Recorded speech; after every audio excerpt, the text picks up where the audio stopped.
জীবনে অনাকাঙ্ক্ষিত কোনো ধাক্কা খেয়েছেন, প্রচণ্ড কষ্ট পেয়েছেন, চুপ করে যান। চুপ মানে একদম চুপ, থম মারা বলে যাকে সেই রকম চুপ। কয়েকটা দিন, এক সপ্তাহ, 15 দিন, 1 মাস একদম চুপসে যান।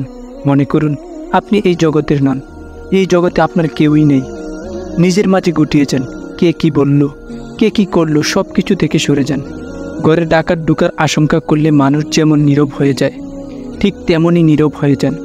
সেই সময়টায় কাউকে নিজের কষ্টগুলো বলতে যাবেন না, কারো থেকে সান্ত্বনা পেতে যাবেন না। সম্ভব হলে মুখখানাও দুঃখী দুঃখী রাখবেন না, হাসি খুশি থাকার চেষ্টা করবেন। নির্দিষ্ট সেই সময়টা পর দেখবেন কদিন আগে যা আপনার কাছে মনে হয়েছিল অসম্ভব কষ্টের, অসহনীয় যন্ত্রণার, সেটাই এখন হালকা হয়ে গেছে। বাস্তবতা তো কঠিনই, এমন দর্শন জেরে দেখবেন দিব্যি ভালো থাকা যায়। এই যে থম্মারা বললাম, এর নাম নির্জনতা। এই নির্জনতার সাথে যদি যোগ হয় একটা জায়নামাজ, যন্ত্রণাকাতর চোখের দুপুটা অশ্রু আর শেষ রাতের কিছুক্ষণ, তবে এর নাম সবর। সবরের শুরুর কষ্টটা হয় প্রচণ্ড রকমের তীব্র। এই তীব্র কষ্ট সবাই সইতে পারে না, কেবলমাত্র তারাই পারে যারা আল্লাহমুখী। দেখুন না, স্বয়ং আল্লাহ বলেছেন, তোমরা সবর ও সালাতের মাধ্যমে সাহায্য চাও। এটা বেশ বড় বিষয়, তবে খোদাবিরুদের জন্য কঠিন নয়।